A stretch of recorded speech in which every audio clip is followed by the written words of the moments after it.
Oh, hey. Wait a minute. Are we live? Are we live? Are we live? Are we live? I'm just kidding. I know we're live. Hey, Mimi's Global Cafe. Welcome. I am so excited to be here today with Mark and Law. The law of Mark, the mark of the law, the laws of Mark, the mark. Yeah, that's right. The laws of Mark. That's pretty cool too. But it's certainly the mark of the law for I love it. And today is a very special day. Obviously, many of you have looked at the calendar. It's Friday the 13th. Yes.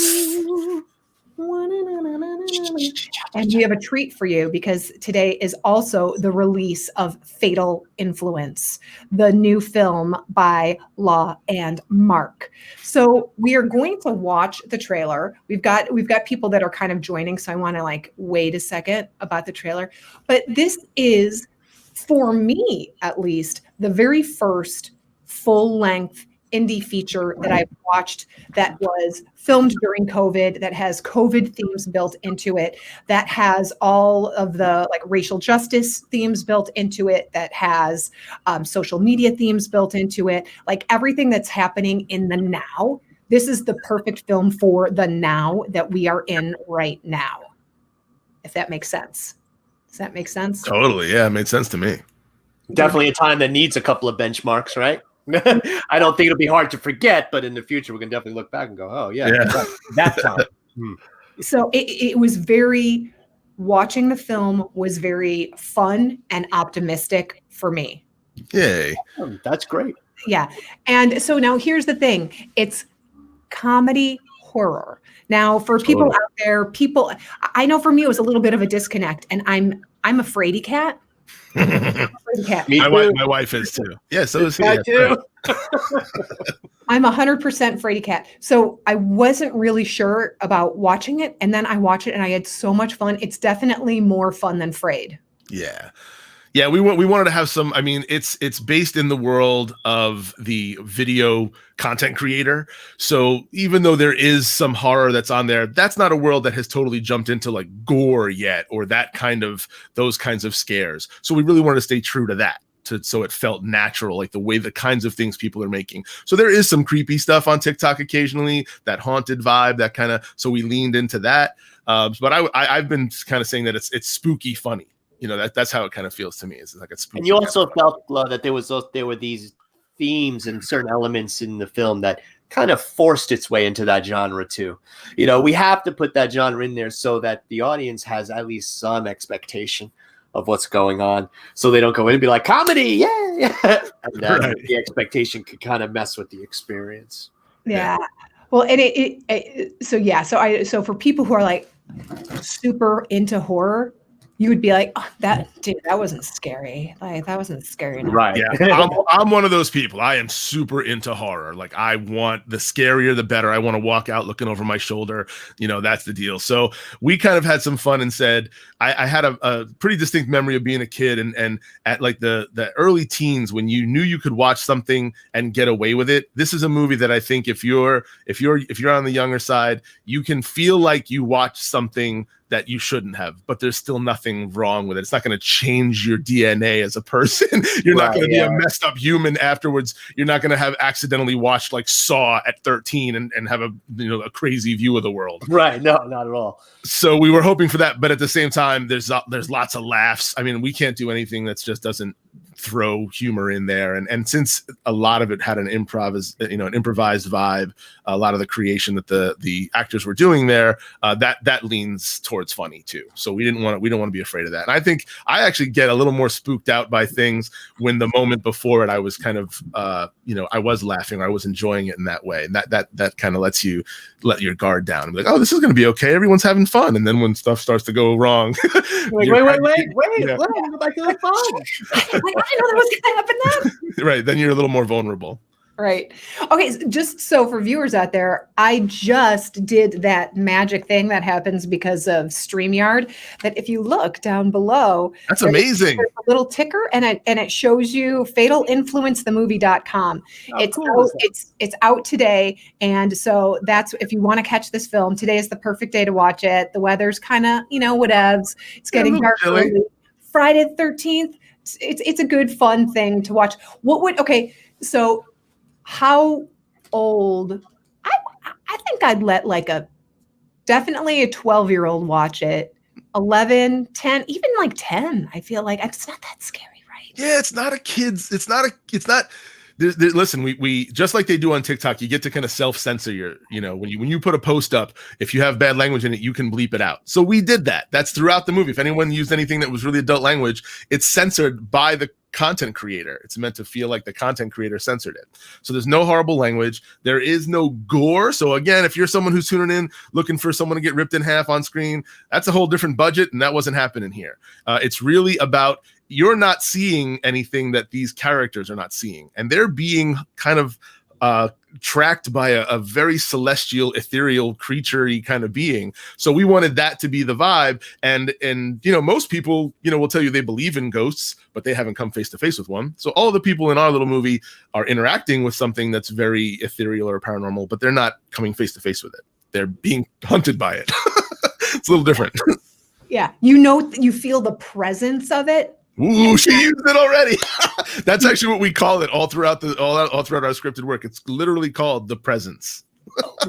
You nailed it. That kind of birthed through the filming process. It wasn't something that was in the script prior. Right. It wasn't something that we even showed up with. It was kind of evolved. I can even remember the time when we were looking at each other and being like, "That's what it is. Yeah, that's how it is." Right. Well, and it's interesting because it comes through. We don't see it, they don't see it, it's not seen, it's felt, but you see it through the filters. Like you see it through the cinematography and kind of like a effect, like a double exposure-y kind of funky effect to it. Yeah, we had some fun with the idea that it's watching them and we're seeing it through its eyes. Like there was I guess the best example is when Predator came out, you knew what the Predator could see. You would see from the trees, you'd be like, oh, the Predator is watching them right now. It's the infrared vision. Yeah, the infrared heat vision. So we're like, what is this celestial, ethereal creature? How does it see? What does it see when it looks? And that's what it sees when it sees into the world. So you're seeing through its eyes. Yeah. Which makes it and if you look carefully, you can even see it get stronger and stronger as time goes on. Yeah. A lot of subtleties in there, surprisingly enough, for a little independent flick. It's okay. So yes, and it is an indie film, and I'm just gonna keep teasing out the trailer, even though the trailer's the teaser. We can tease the trailer, right? So what was the date of like the call where where Law and Mark were like, hello, we got to get on this right now. He literally can pick up his phone because I texted him like in the middle of the night. It's a text thread that lasts for about 4 hours, and July 6th is when it started. Yeah. And I have it on my phone still, and it comes in, and really a lot of things, the structure of the story, Chaz Bruce, and the feelings on how it was going to go through, the inclusiveness of the different types of characters we wanted and stuff. By the end of that 4 hours, a lot of that skeleton was in place. So is that... Do you guys normally text back and forth for 4 hours? Is that like a normal? A lot of times it's to complain about Star Wars. Things like I'll just write a long time. So, and we're kind of old too, so we do tend to talk. And now with Zoom and stuff, we tend to do that. We're not really texters. We don't usually do that. Yeah, it was funny that night. I don't know why we did it that time, but yeah. Yeah, I was Empire Strikes Back is better than Star Wars. No, it's The Empire Strikes Back. No, it's Star Wars. Yeah, we nerd out on occasion, and I'll just text them like, "Hey, man, what do you think of this?" Or vice versa. And so in this case, I was down the rabbit hole, the YouTube rabbit hole, and I had seen a couple of very fun video collections, and a lot of them were about people who were experiencing some paranormal stuff, but it was through TikTok. And I wasn't into TikTok at the time. I knew a little bit about it, and I knew Mark knew more about it than I did. So I just wrote him real quick and was like, "Hey man, what do you think of this?" And essentially just outlined what I thought was, a bunch of influencers get together and then, the stuff hits the fan. and it goes real bad. And he was like, okay, yeah, let's run around in the woods for a few days with some camera phones. And now, is Chaz Bruce local? Where is Chaz Bruce? Chaz is based out of Rochester, New York. Okay. Which is where Mark and I, we went to college in Western New York. That's where we're both New York City kids. And we went to college in Fredonia State, which is right, like it's on Lake Erie. So it's practically Canada. And we discovered Western New York as two Eastern New Yorkers. When you go to college in Western New York, like, oh, look, there's a whole other world here that we were not aware of. And so we had friends that were from Rochester. Years later, we ended up there for different reasons, career-wise. I ended up going into education, and we just as friends ended up in the same place at the same time again. And I met Chaz Bruce in Rochester in the improv community. I'm a longtime card carrying improviser from the Upright Citizens Brigade, and then Second City and stuff here. And Chaz and I did a ton of improv together in Rochester way before he was a Chaz Bruce from Bruce Gang fame. Yeah, and this Chaz Bruce guy, who I had never, Chaz Bruce out there, you might think you're something special, and you are. And I didn't know about you until Fatal Influence. So. Whoa.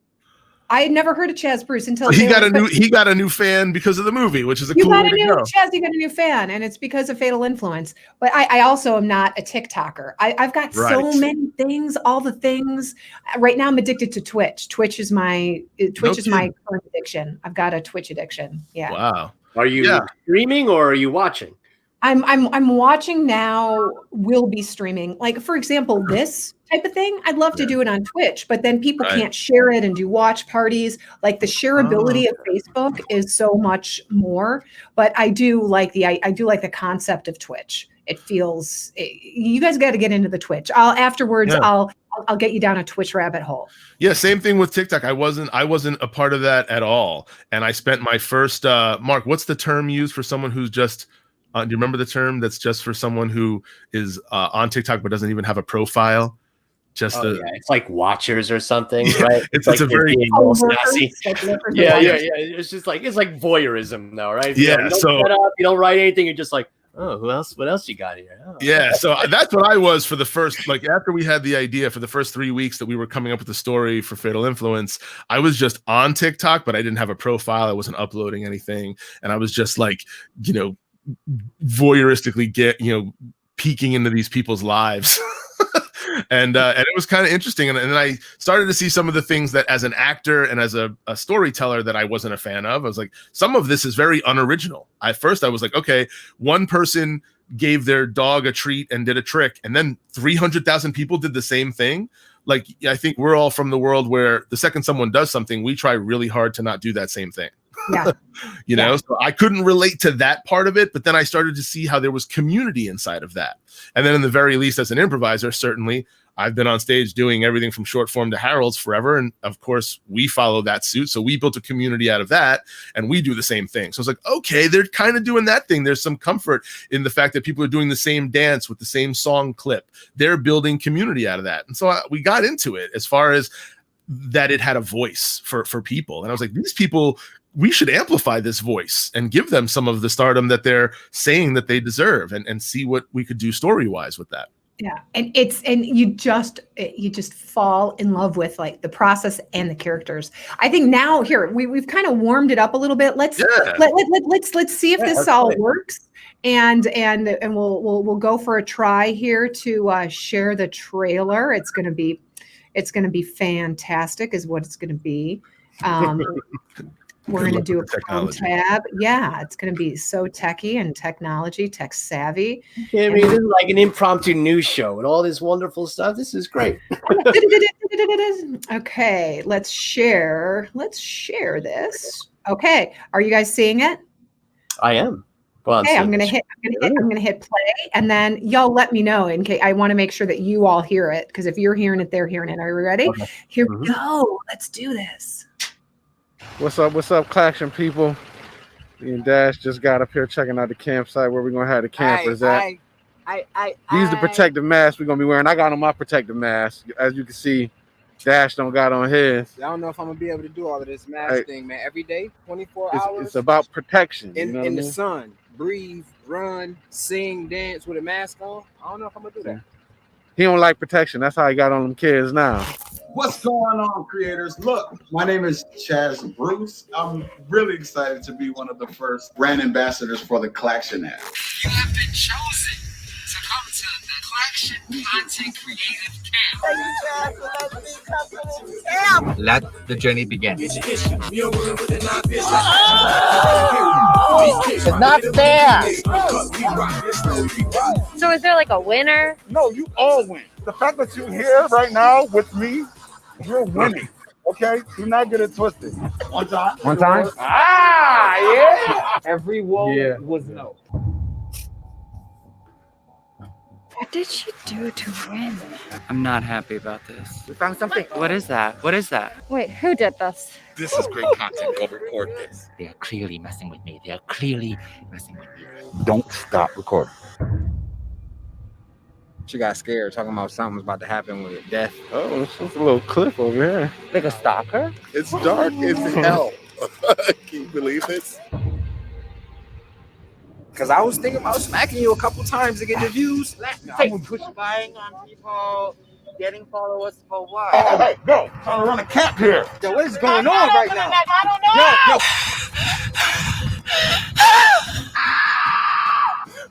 know. Get in the car!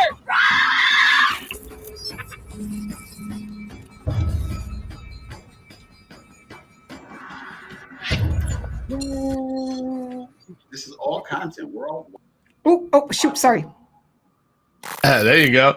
He said we're all watching. Oh my gosh. Okay, let me unshare. Thanks so much for playing that. Yeah, that was fun.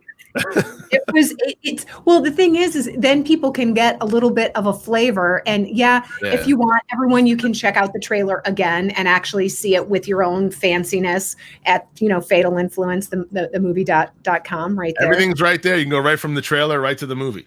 Yeah. But okay, so let's talk about the characters for a second. So we talked about Chaz a little bit. Chaz is 100% legit. I kind of knew that going in, even though I didn't know who he was. Right. What I didn't realize is the different folks that were involved, like why, who's here right now. He's watching with us. That's so cool. Don't stop recording. That's awesome. Yeah. So the characters, so we kind of had who we were hoping would be the campers, the people that would help tell the story that we came up with. And then we started reaching out to different people, and cast got put together a whole bunch of ways. But, the characters are kind of 50% who they really are in the real world, and then some of their own creations. Even Chaz, he's playing a version of himself in the movie. A guy who literally is a TikToker who has 4 million followers and that whole Bruce gang that you see on his shirt and the way that's a real thing. That's all real. That's all. And he does consulting. If people want to learn how to create content to gain followers, he's available to do that. You can hire him to teach that. And I kind of just blended it together a little bit with the Second City vibe. So at Second City, we have these week-long camps where you can come and be a better person. Mark and I are both from the theater world, so we know what it's like to go to an acting instructing, group for a little while and have an intensive. So we were like, what if this was that? We played that what if game. What if the TikTokers and in that world could do the same kind of thing, have an intensive week of learning how to be a better content creator, very similar to the way we do as actors and entertainers. And then we just what if it went really bad?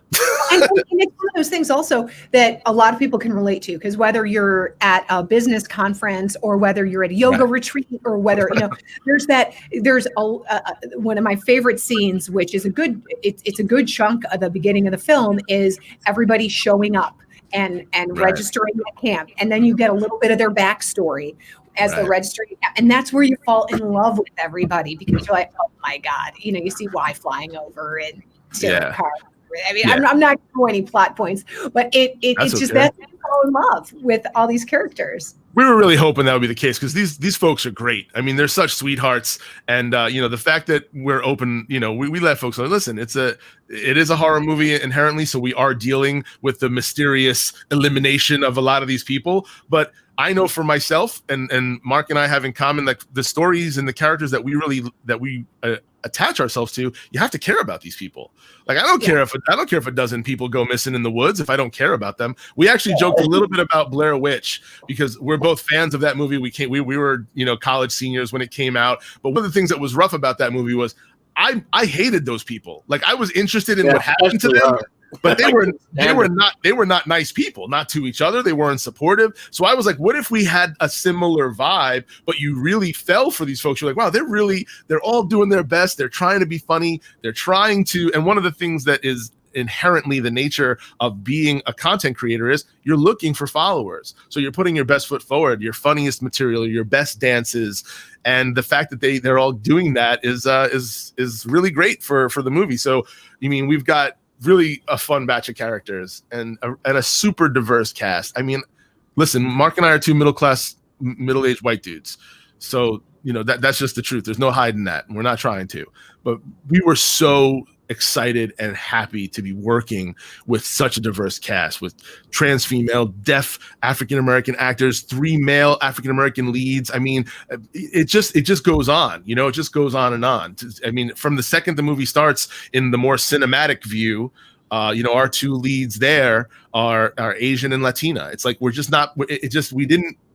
we really didn't have to force ourselves to do that. I didn't feel like we were checking boxes. We found the people who, like you said in the beginning of the interview today, who does the world look like? And this is who the world looks like.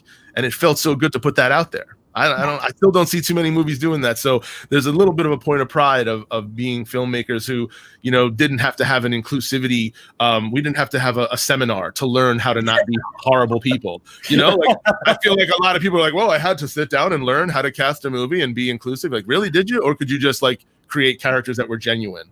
Yeah. And since we shot this in 3 days, I think you're genuinely getting to witness these wonderful people meet each other and their actual like blossoming friendships of getting to know like-minded, wonderful, beautiful people. Yeah. You're watching that on screen. That's what's happening. Why? That's right. Amen. Word to your mother, your brother, your sister, the thems, the theys, the everybody. It does. Yes. I had a little fun conversation with Chaz Bruce the morning after he got a chance to watch it for the first time and really take it all in.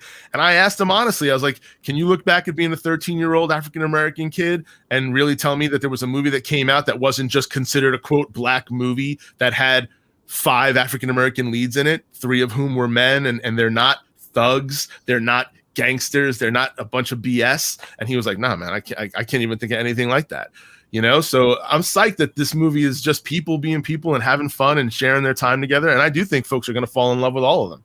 Yeah. I think, and you'll fall in love with who you are most reminded of. You'll be like, oh, I'm a dad. I'm a white guy who screws up all the time. There's a character in here for me.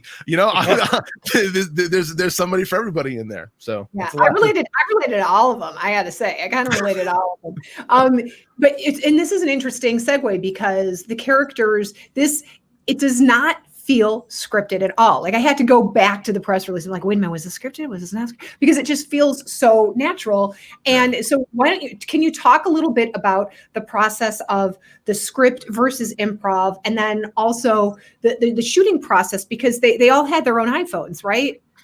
Yeah. So, tell us a little bit. I'll jump in a little bit on script stuff first. Mark and I are story hogs. Like we want there to be something that matters. We want the story to resonate, and that's just something that is a big part of who we are. We kind of feel very akin to the actor manager of the Elizabethan period and people who could step into a role, but also really care about how the actors were, literally the performers were cared for. So we wanted to have the whole production feel like that. So we stepped into a world where we knew we were going to have to wear masks in order to even do a production right now. We planned on editing this as quick as we could and getting it out to the world. So we didn't want to, we knew we were going to have 8 months or a year, and no one knows what the world is going to look like next year.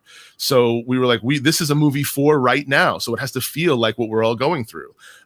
So that was a big part of what was happening. So we really more so, I would say, cared about the story. There were definitely some dialogue suggestions, and Mark and I were able to co-direct this and be Johnny on the spot with folks. But there was very little example of dialogue that people had that we felt they had to memorize. It was really more about the flow of the story. And then we were right there for them to give them suggestions to be in that moment together. But it really was, dialogue-wise, it was really what they came up with.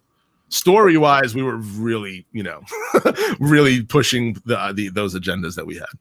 And since we were working off of an outline with a structure of it, we kind of used both of our schools. So Law definitely has the improv school coming from UCB and that type of structure of long forms and heralds and things.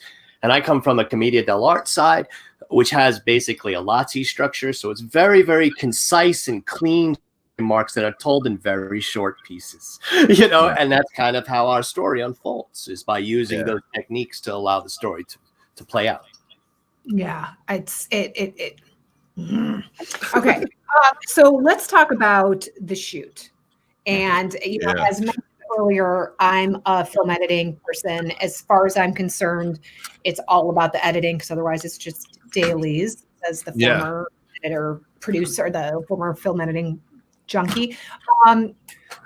How much footage can you actually quantify? Like, even though it was just a 3-day shoot, right? 3 days, 12 hours a day, 10 cameras running almost continuously throughout those days. Okay. So 2 cinema cameras and at 8 4K footage, 4K at 4K and everything at 4K. So 2 cinema cameras running for everything from presence vision, as you mentioned a little bit, to just security shots and things that look like that, and 9 and 8 or 9, depending on because we had some conch outs, but 8 or 9 iPhone 11s running in the hands of the performers, right in their own hands with their own gimbals and their own handheld stuff with their own shotgun mics. Basically an 11 camera shoot. Right. Basically an 11 camera shoot for 3 days. Right. And that doesn't even include the opening scene, the opening cinematic scene. Right. Right. That's right. No, it does not consider that. Say that again. Yeah, with the drone. Yeah. Oh yeah.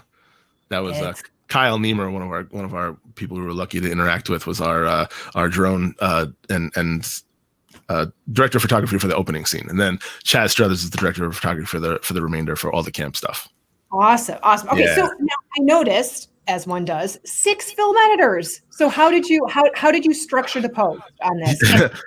Yeah, so essentially the first thing that happens is we had an editor with us. We had Colin Hughes with us on the spot, and he was doing all the data transfer, because the data was enormous. Like we said, 4K on 11K, and we had to get the phones back in the hands of the actors. We had to take breaks to recharge the phones, make footage space on them, and then run around the woods again. So the data transfer was intense. It's about 4 terabytes in total, just so you can get an idea of that per download. Like bam, bam, bam, bam. Yeah, for those of you that are fans of buying those little drives to put your stuff on, it was between 4 and 5 terabytes of just footage. So we got back, and a good friend of mine who's an editor, he is still an editor, but he was here in Chicago. He's now in Louisiana. Pete Byrne is a friend of mine who's a great editor. And I just said, listen, this is not based on the time that we wanted to do it in. I was like, this is not going to work with one person. It's just not. So we need to be able to split this work up in a way that makes sense and start to cull this thing and chop away at it. And we just dove headfirst into, man, I can't tell you how much footage we watched. I mean, I can honestly say that I think that everyone's best performance is in the movie. There's a lot of extra footage that we plan on releasing in a fun kind of weird way of creating a not just like almost like for those of us from the 90s that used to watch the DVD extras where we had like cut scenes. It's less cut scenes and more. There was so much great stuff that didn't necessarily pertain to moving the story forward, but because these folks were like making believe they were content creators, they created a bunch of content. So we have all this other footage. So we do have some plans for utilizing that in an app version of the movie that's on the horizon. We got to get this thing going first and get a little bit of love from our audience to make some of our other dreams come true. But that's the case there. So yeah, so 6 editors. Essentially, Pete introduced us to 4 more editors here in Chicago, and everyone just started working on it. And we would have, and remember, this is COVID. We can't sit in an office that's 4 feet by 4 feet, shoulder to shoulder with somebody the way a filmmaker would love to do. So we're doing Zoom meetings with people in Louisiana, the other side of Chicago. We get in front of each other, it's like we're here, so it has to be an hour session because we can't set this up again. We only can dance once. Here, we're done. Our sound designers were in Orlando and Argentina. So we're having Zoom meetings with a guy. It's like he's 2 hours and one guy's an hour ahead of us. One person's 2 hours ahead of us. And we're just trying to do all of this from our own. We couldn't even be together. Mark and I live in Chicago. We couldn't even be in the same room together. So we got back and had a very interesting, I would say COVID is a very big character in this movie in lots of ways. It's a little bit of the fear that we all live under right now. And that's a palpable thing that these folks are going through. They're meeting each other and they're saying hi, but they're all covered up. Like you're hiding so much of who you are. And we got a chance to utilize that throughout. So yeah, we had all those, whether it was sound design and editors, all those fine people working remotely from their homes and sending in piece by piece by piece and making suggestions here and there. But it really did, no matter what it comes down to, I think Mark and I are, it's not unfair to say that we're the kind of filmmakers that we really want to be a part of that. We really want to, have our eyes on that story. This is our first baby together. So it's I mean, we've written plays together. We're from in the film. We don't know about this. We got other kids running very around. Romantic. I hope. Obviously, the baby has a beard. Right? Because come on, it's adorable. So yeah, we've done lots of plays and stuff together, but we jumped into this and so we had a lot to learn. There was a lot of learning curve, man. Oh my goodness. I mean, but I will say, there was a lot of folks early on that said there was just no way. Like the few people that we had spoken to when we first had the idea, a lot of people walked away from it just saying like, you can't film something in 3 days. You just can't do it. You can't get that footage. And we just knew we could. We was just something down deep. Like we know what we're doing here. We have this Commedia dell'arte format of the Lazzi and the Canovacci, this big sheet that's broken up into these vignettes. And that's an ancient art form and we're both Italian, so we're like we breathe this stuff. We can do it. And so it works. It's been tried. It works. So we found an amazing person. Who's Greg? Sorry. Okay, so when I first got into the world of film editing, Greg Snyder is one of the most amazing film editors, directors, like works in documentaries. He's out in Portland now, but he's one of the first people that I worked with when I was a wee lass nice. In production. So it's funny that he showed up. I think like you were saying, I just want to throw in, like you were saying, like as a film editor yourself, when you were watching it, you're like, this is a crazy job. And let's pause for a second, because I'm a producer type. I am not a film editor. What happened was I went into it thinking that I wanted to be a film editor because of tapes, because I like to tell stories and I like to edit and tell stories, and I do that, which means right. They're like, you're gonna make a brilliant film editor, and I'm like, yes. And then I was an assistant, and I was like video, I was photocopying, I can't even remember the names of the tapes anymore. That's how bad it is. But I was like, there's no way I'm not this organized, and there's no way I can be in front of a computer. I'm a producer. Like, look at me, I'm a producer. So I learned that lesson this time too. I was like, I could be an editor. No. I was like, no, I can't. Double dog dare you, Mark. It's not gonna. I like to collaborate with everybody. I want to just be a part of everything that's happening, especially if it's an idea that I'm a part of helping to conceive. But man, I know that I could not do those jobs. I'm with you. I feel very akin to the energy of a producer and a director, like yourself. But I couldn't do a lot of that stuff. I mean, your eyes just start to glaze over after the 500th time you've watched the same scene and you're trying to get something out of it to move it on to the story. Yeah, it's a trip. They're so talented. I seriously, I bow down to film editors. I love film editors so much. That was the thing. This being our first time, we were told that you have your story and that's the original write, and then it gets rewritten when you're on your feet filming it. And then the third write is the edit. And that couldn't have been more true. That's an old adage apparently for filmmakers. And man, it really worked for us. We had the story we had in mind. Then we get on our feet and we were able to really add texture through the characters that we would never have imagined, things that we would never have thought of that added to our story. And we were able to grab it real quick and add it into the fold. And then of course, once you get back in and you're looking at this mountain of footage, the story starts to kind of assert itself. And it just had its own pulse. Well, because you sort of, and I love that you're creator directors, because you created this. It's not just about directing; it's about creating a thing, but then it leaves space for the collaborative process, because everybody that is a part of this film, you can feel the energy. It's not like it's like a salad instead of a stew. Like in a salad, you can taste, like, you got the cucumbers, you got the tomatoes, you got the kale, it's separate, right? Stew, it all starts to taste like the same thing. It's one brown mess. It's one brown mess, right? Hashtag brown mess. But it's like this is very salady. You're right. This has a little bit of something spicy, a little something salty. Then you're like, oh wait, was that a craisin? What was that? There's sunflower seeds in this. This is delicious. What are they doing with this salad?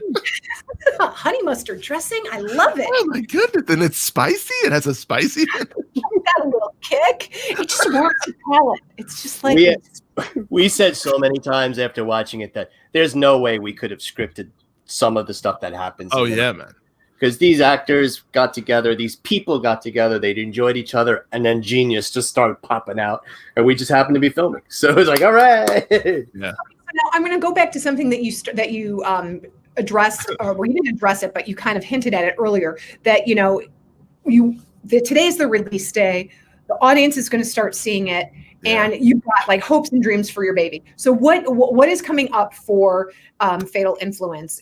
Like, are you looking at festivals? Are you looking at distribution? Like, this is one part of the that's right. July to now is one thing, right? But like, what do you see for Fatal Influence? Well, I think one of the craziest things about it is that we are releasing it the way it was filmed, is independently. It can only be rented on our website right now.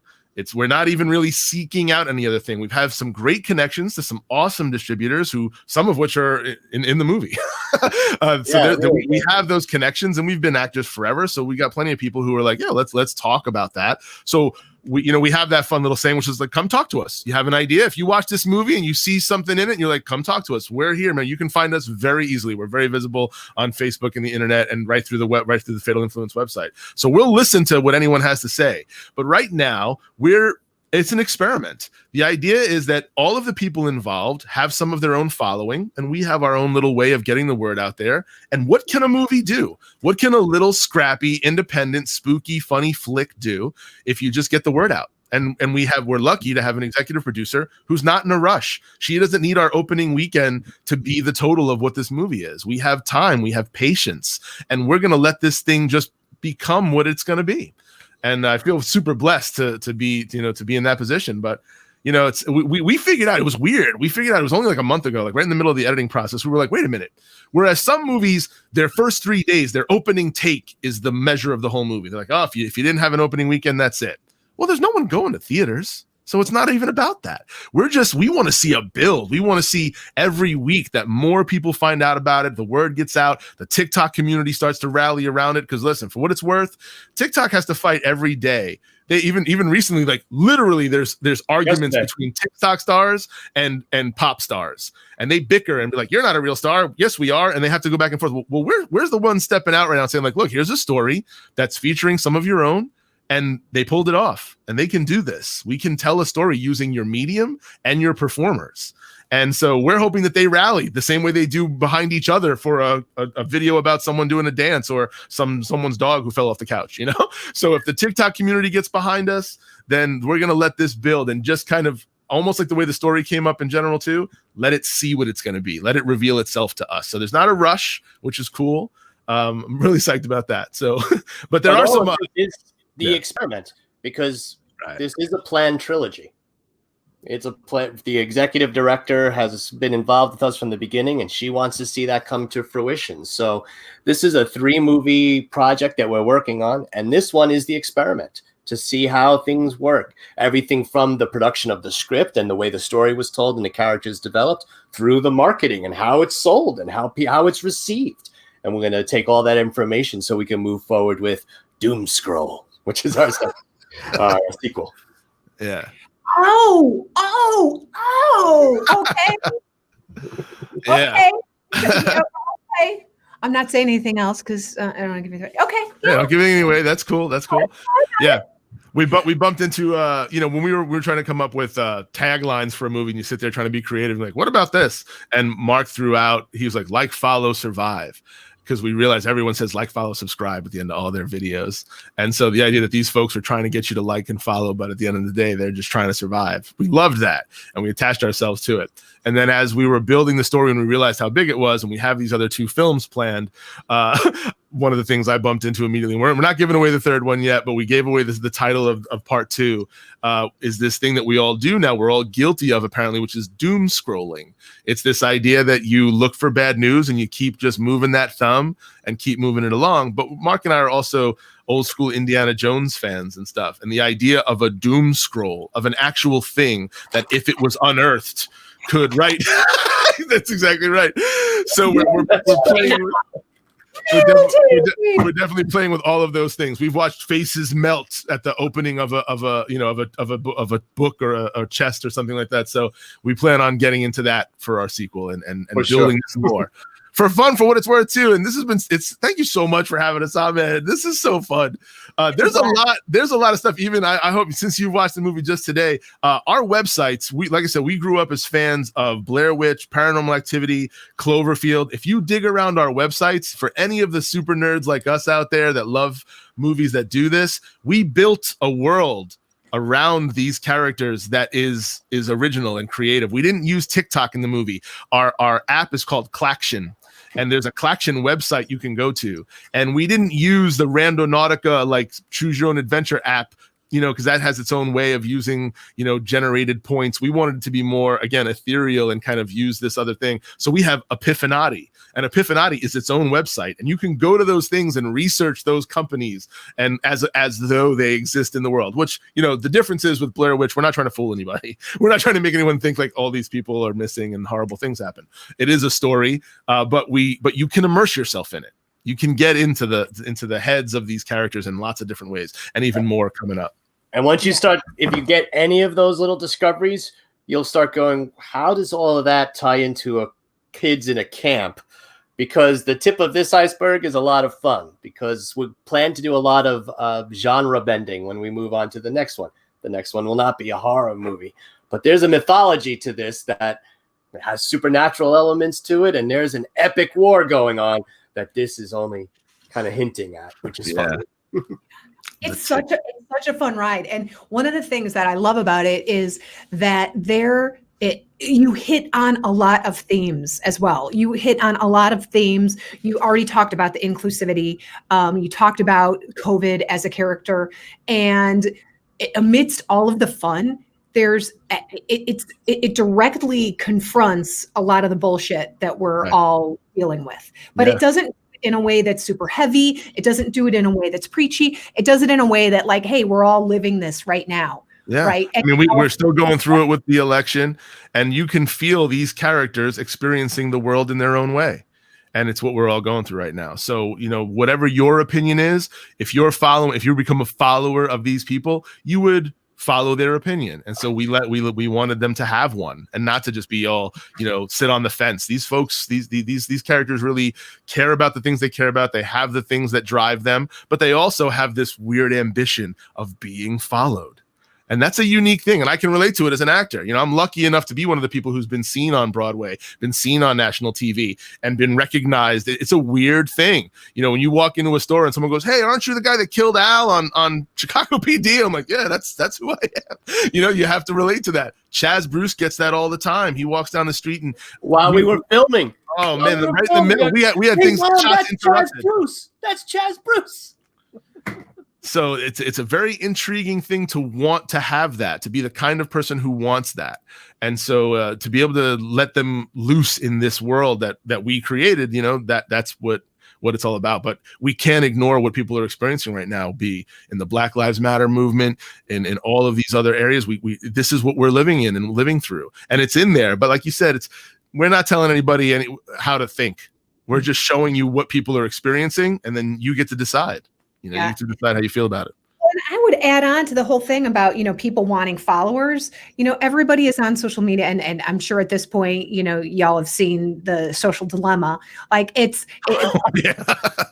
are there's people that want followers, but then there are people that look at it as a replacement for love, right? Like, so people looking for followers are looking for attention / looking for love / looking for something else. And there's and I feel like, especially in the world right now, there's a level of yearning that is everywhere because of the lack of physical, like, flesh connection that you have with people that you normally would have, right? So so I'm curious, like, what other impacts do you want this film to have? Well, the first one that really came from our hearts is the idea that listen, my son is 9 years old, and I've been watching him go to, school remotely for months now. And one of the things Mark and I have amazing memories of in our childhoods is everything from Halloween to being spooked and having fun with your friends. And we're hoping to create something that they have in common with this movie. If they watch it, it's something they can share. Well, even if it is online together and they talk about it and goof about it and get into it, with everything from binge watching to the way that they have school online, they're not necessarily experiencing something at the same time together. They're not going through something together. It's very individual. You're stuck on your own. So we wanted to give them a little Halloween present to share. We ended up backing up our date from the 30th. We had originally really wanted it out by Halloween. There's a lot of stuff going on that made that impossible. But now here we are, Friday the 13th. That vibe is still in the air. It's a little bit chillier. It's a little bit darker, a little bit earlier.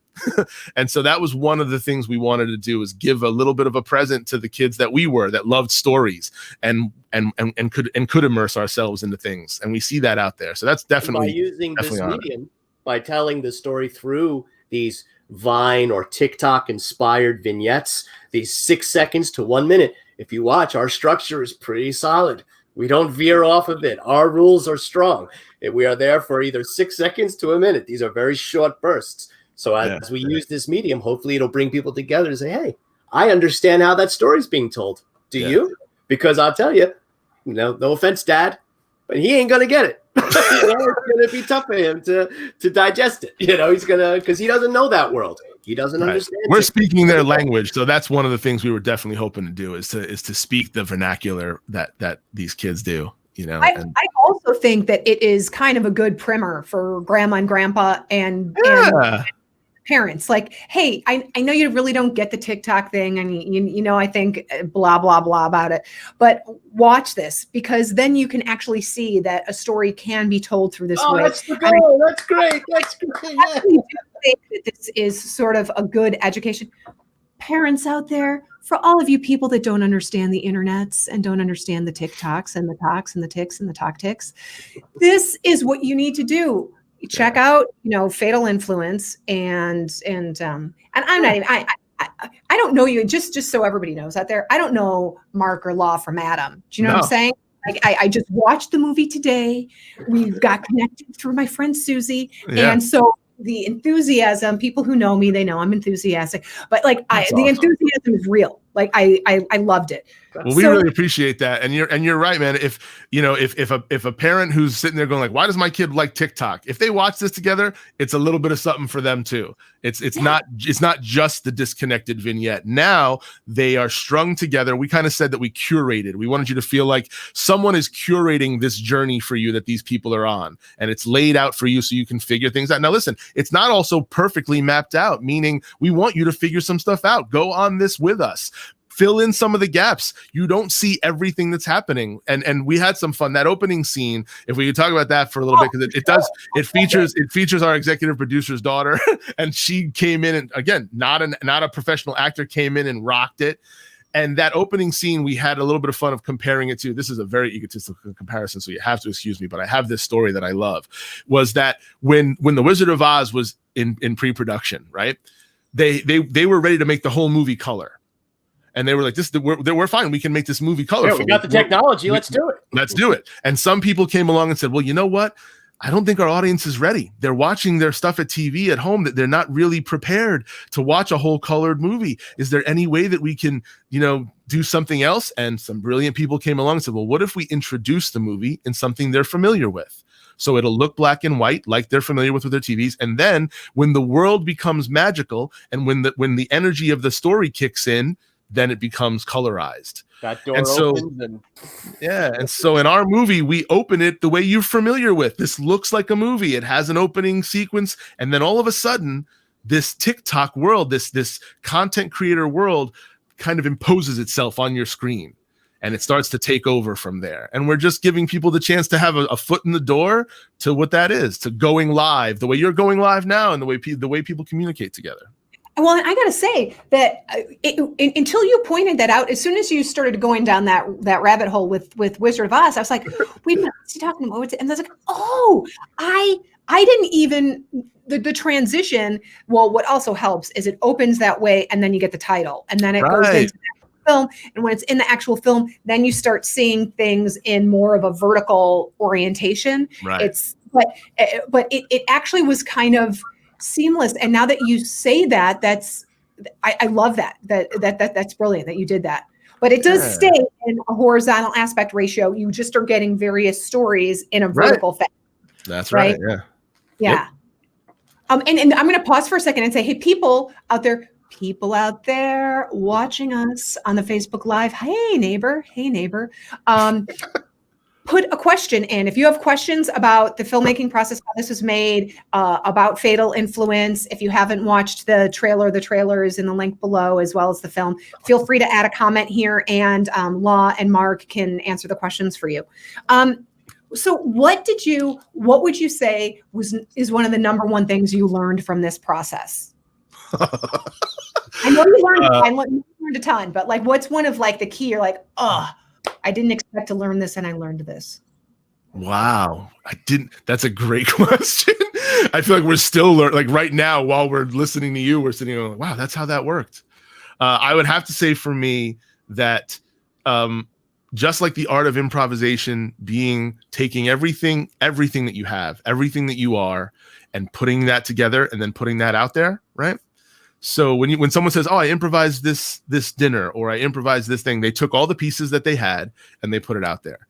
Well, I have to say that I'm super blessed and lucky, because all the friendships that I've had are in this movie. They come out, and those connections. So it might sound hokey to say this was a lesson, but man, treat people right. And I learned throughout this experience that the opportunities I've had to work with people or just hang out with them and get to know who they are, that those are all things that are viable, and that you can use them together. And you're not taking advantage of anyone. You sit there going like, what do you have? What do I have? What can we do? And so to see the looks on the faces of people I've been either on stage with or just had recently befriended, I would say that I really learned that those friendships matter more than any of the ideas that we're ever going to come up with, and those connections matter more than any of the dollars that are going to come in from a movie release. So I really learned, and I learn that every day. It's just a crazy thing to keep getting reinforced. Like, wow, that really mattered here. That connection really mattered. Yeah, a little TLC. What about your friends? Will they stand their ground? Will they let you down? Yeah, stand behind what you create. It's not an easy thing to do, and it's wild to see it when it happens. Mark, what about you?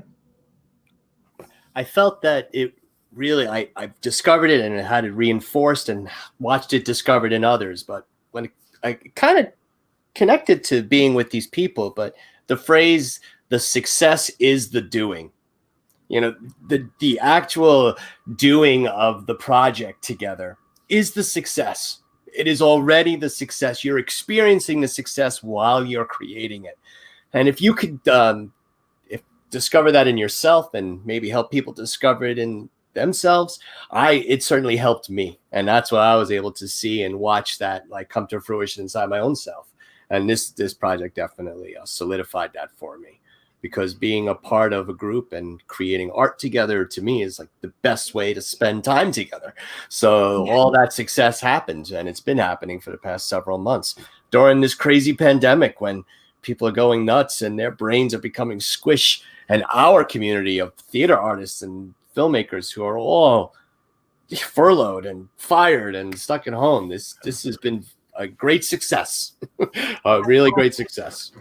I love it. And Linda's out there. Linda's saying, hey. That's our executive producer, everyone.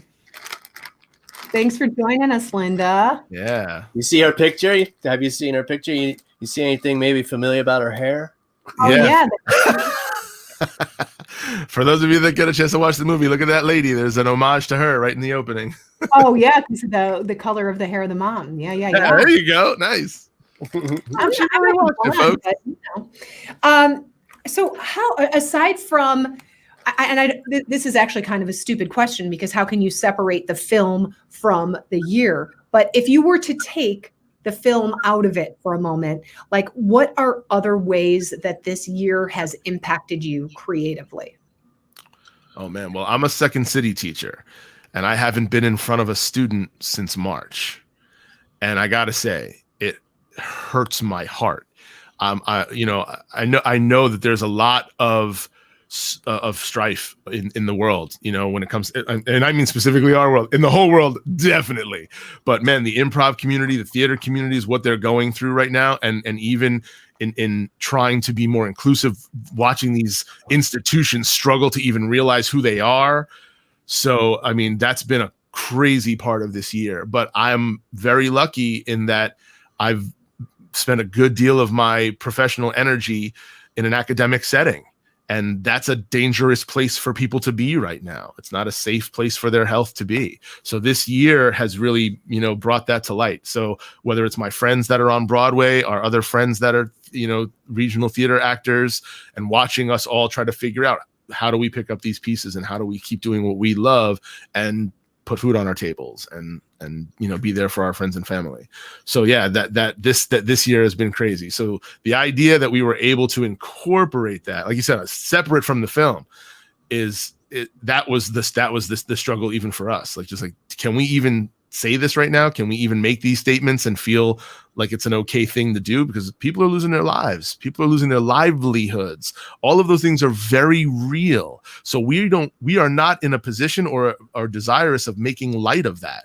That's not what this movie does. This movie doesn't make a joke out of COVID or make a joke out of losing your jobs. This is one of the things in the opening of the movie, I don't feel bad saying, like, it's not giving much away. My brother-in-law is an actual TV news anchor. He's featured in the movie. And when he introduces the film, he talks about how people are changing their viewing of the kind of things they see. They're changing their viewing habits, the things that they like. And we have to, we're forced to. So it's not necessarily a choice that we're getting to make. So this year has shown us that when some of your choices are removed, what do you do? What do you make with what you have? Right. What do you choose now? What do you choose now? Yeah. What are you going to do? Great. What do you choose now? Yeah. So that's been my year. What do you do now? What's next? I just moved here. I moved to Chicago in January. I was coming here we have an incredible agent. Law and I have our acting agent is from Panessa Talent Agency, and Marisa Panessa, she's another college friend. We were into undergrad together. For 10 years, she's been getting me to move here. And I finally did. I was like, I'm doing it. I'm coming here. And as soon as I got here, they're like, get in your house. Get in your house and stay put. And I came here specifically because of Chicago's vibrant theater scene, to see if I can get on the boards here and really speak to the people face to face. And wow, it just shows that, as an artist, you need to create. That's not an option. You need to do it. So through adversity, sometimes it, kind of bolsters that artistic spirit, right? It makes you feel like I need to do this. So how do you adjust? And that's what this year has been, adjustment, for sure. Adjustment. Yeah. What are you, oh, this is really spooky. The movie is talking to me. the little mad face. I love that little dead face. That's a Jay Mangiello original right there. And Michelle's with us. Yay, more family from the movie. Movie family. So, okay, what are you hopeful for the rest of 2020 and into 2021? So are you doing that movie aside thing again, or can we talk about talk about the movie? Well, because more about the movie, like what do you hope for the film, and then what do you hope for what are your theater people, right? Yeah. What do you want for the world? Yeah, you know, those fun little kind of, they're almost memes at this point that popped up that said that kind of try to encourage folks that said the next time you binge watch something on Netflix or you go to a movie or whatever, remember that those are actors that are out of work right now. Remember that we're all struggling to get back. You know, more studios are closing down in our city, so that some of the really great work that being a Chicago actor had allotted is gone right now. And we don't know when that stuff can happen again safely. So, you know, for us, we're hoping to, I mean, I'm definitely hoping that people embrace this movie, you know, that they watch it on their own. They tell their friends, yeah, it's a quick little spooky flick. Go check it out. You know, support independent art, because making something on our own, there's no studio that's buying $1 million worth of ads to tell people about this movie. It's not happening. This is a person making a thing with their friends, and those people that made those things going out and sharing it. That's it. That's all this is. You just did a Julia Roberts. You know that? Did I? Remember from okay, I mean, remember Notting Hill? Yeah, of course.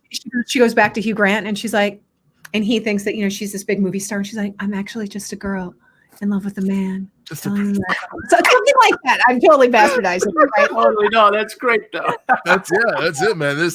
So yeah, I'm definitely hoping people will embrace this and have some fun. Definitely get some laughs.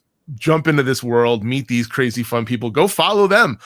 Make them stars. These people deserve it. It's amazing. I love these people. Make these people stars. Oh, Don't absolutely. make them stars. These people are brilliant. Yeah. These actors are absolutely brilliant. And they're beautiful, beautiful people. So you'll enjoy just getting to know them for an hour and a half. Yeah. Mark, what about you? What are you hopeful for the, you know, the film, beyond the film, your first year in Chicago? I'm gonna talk specifically about Mark of the Law Productions. It's obviously our two names put together in a fun way. We've had many different businesses together over the years, but this is the first time that we're putting together a production company that's using film and video in order to tell our stories. So my hope is that this will create enough noise and enough juice and energy for the world to allow us to continue our work, because we would like to find a way to employ as many people as possible in these projects to kind of keep the storytelling and the artistic community viable. And if it's a structure that works, it might be able to kind of be seeded in different areas in which we can do it. If you look into our website, you see we have this affiliate program that we're trying to do. It's the idea is that we're all going to take part of enjoying this piece of entertainment. And if there's a way to kind of cyclically allow everyone to get a piece of that pie in a way and enjoy it for themselves, but also kind of keep the funds and monies inside the community, it would be, I think, a blessing for the medium, because stories are always going to exist. But how are they going to be able to be out there if pandemics keep going on and such? Yeah. So my goal is to refine this structure, and hopefully that it works. Yeah, the idea that this community could step in together and support each other, and in return receive literally monetary, compensation is kind of unique. When I walk into a movie theater, if I walk out of it and tell 10 of my friends hey, that was great, you should go see that. That's it. That's where it ends. In our movie, if you do that and you sign up for an affiliate, it's literally just an internet situation. It's just jumping on and filling out any other internet thing that you fill out. You fill that out, and then all of a sudden you're earning money when the movie does, and you get and people get to share that. It's like a version of micro funding, and if you're a fan, it's like micro fanning. Yeah, but on the other side, it was weird. We thought about, people asked us when we first wanted to make it, oh, do you want to do a Kickstarter to make it? And we're like, no, we'd rather make it and then kickstart watching it. So now it's it's already been made, it's already done. We're not asking you for the money to do it, but now that it's been made, support it in this way, and it can also help you out. So that's what we're hoping. I just want to, I don't want to screw up any future I have to work with big studios, but I will say that I'm not one. So if I'm going to help my friends put a couple meals on their table by them selling my movie, that'd be awesome. So that's also, we're trying to talk about something that needs to happen fast. And yeah. Films traditionally are not fast. This is something that takes a long time. But we started in July, and this is now November. So we're trying. Like you said, from the seed from the idea is a text message on July 6th. By August 13th, we were filming. By September 1st, we were editing, and it's November 13th, and it's out. It's really fast. You, in a way, you flipped the switch on things. Like you flip. Like normally, it takes a long, long time to get a film made, and then it's out, and then it could just evaporate, right? And this is kind of the reverse. It's like boom, it's out, it's ready, and now like let it seed and let it get out there. Yeah, so, definitely a flip switch in that case. Yeah, no doubt. So hey, it's an exciting night because it is the release, and you've got a party with the cast. Like we have a virtual party. It'll feel just like this. It's going to be just like this, except it won't. It'll be live, but not on Facebook Live. Right. But what kind of closing thoughts do you have for our people out there? What would be your closing thought? My closing thoughts. I think this is awesome. I want to encourage more people to come check out things like this. I think this is the future too. Getting a chance to have a conversation, an honest conversation that's just open. And yeah, there's no joke. We're pitching what we have, but this is just us. We're just dudes talking about our art and our heart. And thank you so much for giving us this opportunity. I want more people to come watch your show and to get this word out there, because you can't trust what you turn on the television to see that's not going to have some sort of scary agenda. And the agenda here is artists talking about what they get a chance to share. So that's definitely something I want to, as a closing, is just thank you and tell people to come check this out more, come be a part of this. If you're my friend and you happen to be on this show today because you pumped in because I'm here, man, get your butt over here and check out me more. Follow, thrive. Yeah, there you go. Yeah, look how this community itself has built itself a little bit today.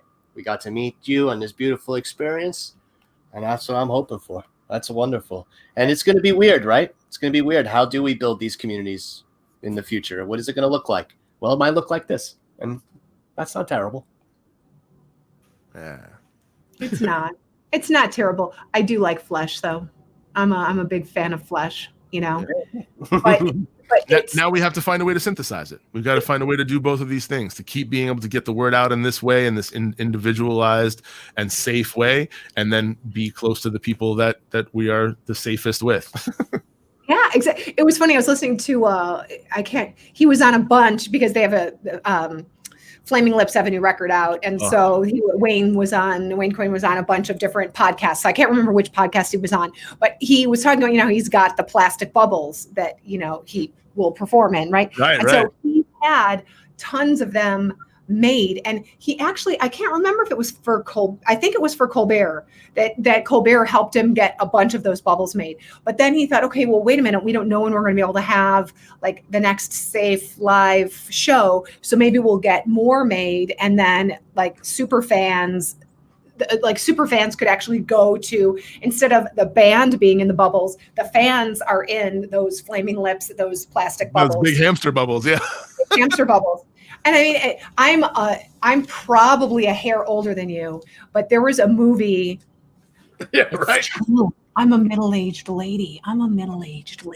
Yeah, just because if I had a beard, I would have gray in it too. Just I'm glad I don't have a beard. So I'm glad you don't have a beard too. Thank you. I don't need a beard. But do you remember? You still might remember the John Travolta film, like The Boy in the Plastic Bubble. Yeah. Remember that? Mm-hmm. And at the time, you're like, oh, he's in a bubble. You're like, that's completely unrealistic. And here we are. How ridiculous. Mark and I went to get our COVID test together a bunch of times. We're sitting in the car and we looked around at being on the drive-through with all the people walking around with the PPE covering their full bodies. We're like, we're in a bad movie. This is a bad movie that we're in. This isn't even a well-written, sci-fi flick. We're in a crappy one. Like, can we make a better one? And we just tried to. That's what we did. It's when I watch, I'm like, this is the happy side. This is the happy side of COVID. I love it. Getting together with your friends and laughing in the outdoors. Right. Oh my gosh. We had a friend of mine turned 50, and we met outside on Wednesday night, and we were all outside in a baseball diamond. There were like 8 of us, maybe 6 to 8 of us. We're all wearing masks. We've all got neon, the break the neon necklaces and a little speaker. And we're like dancing to, CNC Music Factory and Rick Springfield and, middle-aged lady shit. And, I shouldn't say that. It's not, but it is. So CNC Music Factory is officially. Yeah. That's okay. You yeah, we totally did. We totally played that song and we totally danced our butts off to Everybody Dance Now on a baseball diamond across the street from Carol's Karaoke Bar. Sounds like a party. It was a total party, but it was the weirdest thing ever to be in a mask and outside. So we were doing like double all of the things. Like we're social distanced and we're wearing a mask and we're outside and we, but it was just a weird, at least it was a physical way to connect. But, the joy of Chicago is the weather will have an impact and hopefully everybody's just getting cuddle duds, long underwear and layering up their North Face, whatever, blah, blah, so that we can all still walk outside and hang out together in little pods. Yeah. And make eye contact. Just stay socially distanced, but just a little bit, right? We're all learning what a smile looks like in little teeny bits. It's very fun. Smizing. Yeah. Oh, you guys make me smize. Yay! Yay! No, I know that's smizing. Is smizing like? Where's my mask's over there? Because I have to wear my mask when I go out of the office. But yeah, this was such a blast. We totally owe it to the lovely Susie Ross for connecting us so that we could do so much. Together. I enjoyed it thoroughly. Hey, we got to get together in the real sometime too. We're all in the same city, right? Yeah. We're all in the same place. So. We're all in the same city. And I'm actually in my office at 2112. I work out of the 2112 incubator space. There's a ton of recording studios behind me. There's a stage. Cool. The hangar is over there. There's live streams happening over there. And everybody masks up. I mean, when I'm in my office, I don't have my mask on, but we all mask up and we social distance and it's all creative, awesome people. There you go. Community is surviving. It finds a way. That's you great. You got to. Everybody loves Susie and Suzanne. Susie or Suzanne, however you know her. Linda loves Susie. Michelle. She was on the set with us. Suze was on the set with us in Rochester, man. She came and helped out. It was amazing. I mean, people came together to make this thing. It really was a labor of love. It's so cool now I know when other filmmakers say that, what they mean. Like you're in there just going like, yo, it's 2 a.m. There's mosquitoes everywhere. We're all trying to do this thing. It's the middle of the night. We're in the middle of the woods and we're pulling it off. And you've got to love what you're doing for that to happen. Because if you don't, you will walk away. Yeah, you got to love it. And I just want to make a note. I just want to say hi to Y one more time before he goes to get pretty. He is going to get pretty. And that's actually probably a good cue for you two because thank you so much. You got to pretty up, right? Yeah, this is it for me. Ready? Here we go. Oh my gosh, you just went from day wear to evening wear. That's it. These are Fatal Influence hats. Oh my gosh, I love it. We would be not doing our jobs if we didn't say that there's lots of merch on the website. You could have a hat and a shirt and a coat and some stickers and some stuff. Yeah, man, my brother designed all of our stuff, our posters and everything. And I love these little emojis. They're lots of fun. So yeah, check out Fatal Influence. It's all on there. FatalInfluenceTheMovie.com. Cool. Well, thank you, everybody, and thanks for the questions. And thanks. Yeah. Check out the movie. Mimi, thank you so much for having us. You're welcome. And we're gonna wrap this up, but you guys can stay on, and I'm gonna end this broadcast now. Thank you for joining Mimi's Global Cafe. We will see you again soon.